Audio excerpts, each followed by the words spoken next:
Que el Señor les bendiga. Vamos a empezar a repasar la guía de repaso para el examen de historia de la Iglesia. Cristianismo e historia. A veces será difícil ver la acción del Espíritu Santo en la historia. ¿Cuáles son los 2 puntos que conviene recordar en esos momentos? 1. Que son los hechos del Espíritu Santo en la historia, pero entre gente pecadora. Y 2. Que debemos recordar que a través de esos pecadores y de esas iglesias descarriadas que el Evangelio ha llegado hasta nosotros. El cumplimiento del tiempo. ¿Qué es el sincretismo?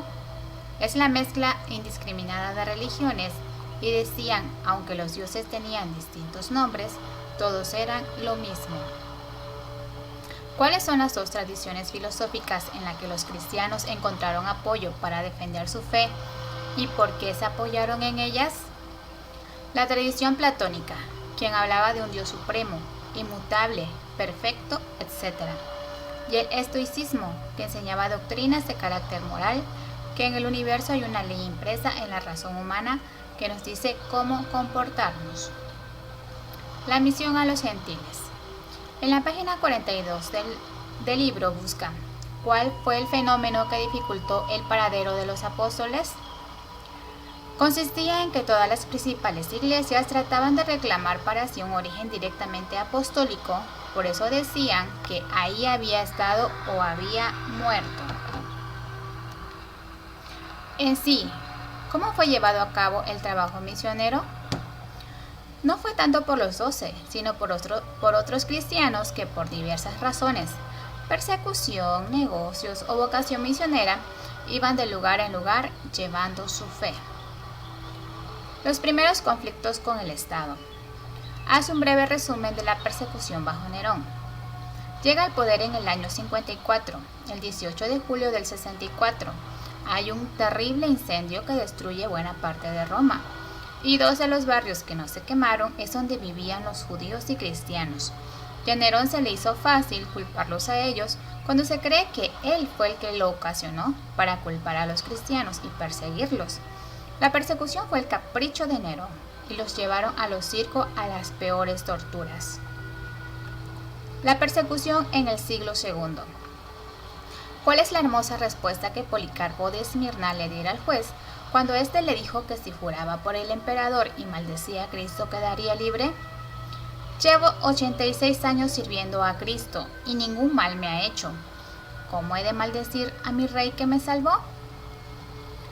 ¿Cuáles son 3 de las personas que fueron martirizadas bajo Marco Aurelio? La viuda Felicidad y sus 7 hijos, Justino, mártir y Blandina. La defensa de la fe. ¿Cuál es la tarea de un apologista y cuál fue el más grande apologista? Defender la fe ante los ataques y acusaciones. Justino mártir, quien se convenció que el cristianismo era la verdadera filosofía. El depósito de la fe. Haga un breve resumen de lo que fue el gnosticismo. Viene de la palabra griega gnosis, conocimiento. Su doctrina era un conocimiento especial reservado para los que tenían verdadero entendimiento, y mediante de ella se logra la salvación. Creían que todo lo que fuera materia era malo, que el cuerpo es la cárcel del espíritu, y por lo tanto el cuerpo es malo. Negaban el nacimiento de Jesús y que tuviera un cuerpo físico, docetismo, apariencia. ¿Qué quiere decir el término católico y por qué lo usó la Iglesia en ese tiempo? Universal y también según del todo. O sea, predicaba y enseñaba el Evangelio según el todo, y no nada más un libro o escrito de algún apóstol, como lo hacían los gnósticos y Marción. Los maestros de la Iglesia. ¿Cuáles son 2 de las grandes respuestas y fórmulas doctrinales de Tertuliano a Praxias y por las cuales es un personaje único en la historia de la Iglesia? Praxias enseñaba el patripasionismo, que Dios se manifestaba de 3 modos distintos, no al mismo tiempo. Y Tertuliano le contestó con la fórmula de que hay en Dios una sustancia y 3 personas, y en Cristo hay una persona y 2 sustancias o naturalezas. La persecución en el siglo III. ¿Cuál es el más famoso de los martirios bajo Séptimo Severo y por qué? Perpetuo y felicidad, por su forma tan valiente de enfrentarla a pesar de que fue un martirio sangriento y horrible. En este tiempo de persecución, ¿quiénes fueron los confesores y quiénes los caídos? Los confesores eran los que permanecían firmes en la fe a pesar del martirio, y los caídos eran los que habían sucumbido, perdido la batalla ante los embates de la persecución. La vida cristiana. Explique, ¿cómo se llevaba a cabo el bautismo en esos tiempos? A los catecúmenos se les preparaba de 1 a 3 años. El bautismo se hacía el domingo de resurrección, era por inmersión, desnudos, separados hombres de mujeres, y al salir se le ponía vestido blanco, nueva vida. Se le daba agua a beber, se le ungía, se le daba leche y miel y participaba de la comunión. ¿Cuál fue el símbolo cristiano y cuál es su significado? El pez ixo, iniciales de Jesús Cristo, Hijo de Dios, Salvador. La gran persecución y el triunfo final. El impacto de Constantino. ¿Cuál es el símbolo cristiano y qué significa con el cual Constantino ganó las batallas según la página 123 del capítulo 12? Y a lo que le temía Licinio en la página 133 del capítulo 13, el Avarún de Constantino podría interpretarse como un monograma que consistía en la superposición de P y X, las dos primeras letras del nombre de Cristo en griego, pistos. Licinio creía que el Avarún tenía un poder mágico y le ordenó a sus soldados que no mirasen al emblema cristiano ni lo atacasen de frente. ¿Cuál fue su plan con respecto al imperio y sobre qué fue basando sus decisiones según él? Constantino quedaba entonces como dueño único de todo el imperio. Era probablemente el año 324 y Constantino habría de reinar hasta su muerte en el 337. No solo buscaba el poder. Para él, ese poder era el medio para llevar a cabo una gran restauración del viejo imperio. Constantino creía que era posible producir esa restauración no sobre la base de la religión pagana, sino sobre la base del cristianismo. Menciona 3 cosas en las que se ve el impacto de la conversión de Constantino sobre la vida de la Iglesia. 1. Cesó la persecución. 2. Apareció una teología oficial. 3. Fue fácil ser cristiano. 4. Unos rechazaron a Constantino, otros lo vieron como elegido de Dios. La teología oficial. ¿Cuál es la obra más importante que escribió Eusebio y por qué es tan importante? La historia eclesiástica. Si Eusebio no hubiera hecho otra cosa en toda su vida que escribir la historia eclesiástica, solo eso bastaría para contarle entre los gigantes de la Iglesia en el siglo IV. En efecto, sin su obra, buena parte de la historia que hemos relatado en nuestra primera sección se habría perdido, pues fue él quien compiló, organizó y publicó casi todo lo que sabemos acerca de muchos de los cristianos que vivieron en los primeros siglos de vida de la Iglesia.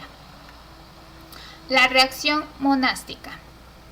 Escriba, ¿por qué es que algunos estaban tristes y creían que había descendido la vida cristiana?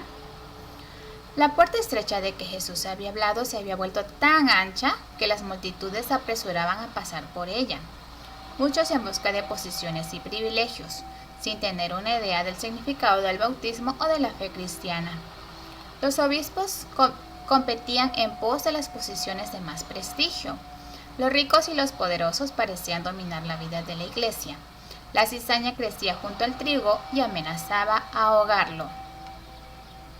¿Cuál fue la respuesta de muchos ante los beneficios de un cristianismo cómodo y de lujo?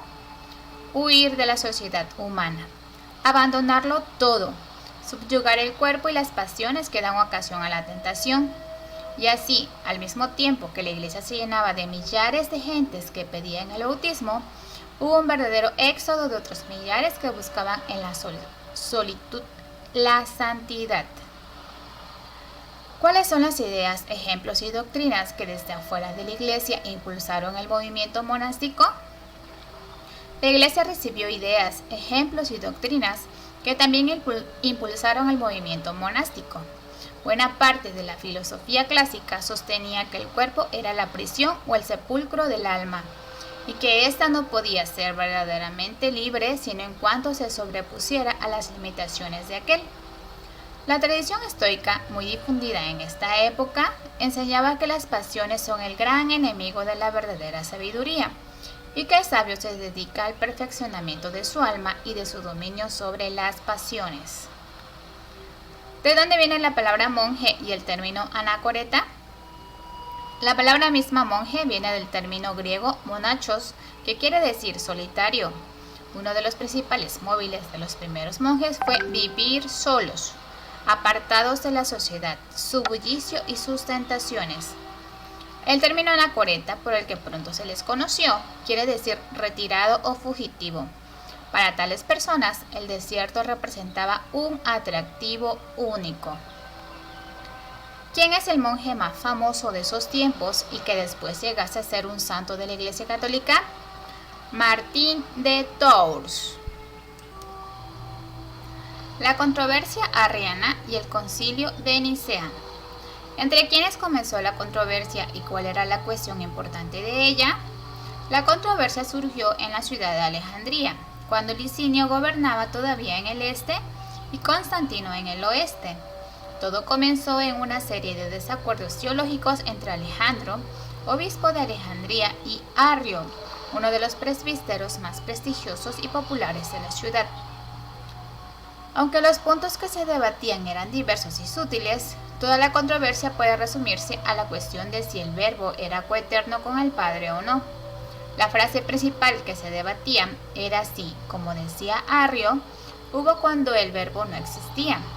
Alejandro sostenía que el Verbo había existido siempre junto al Padre. Arrio arguía lo contrario. Escriba y trate de aprenderse el credo de Nicea y diga quién llegó a ser el gran campeón de la causa nicea. El credo de Nicea.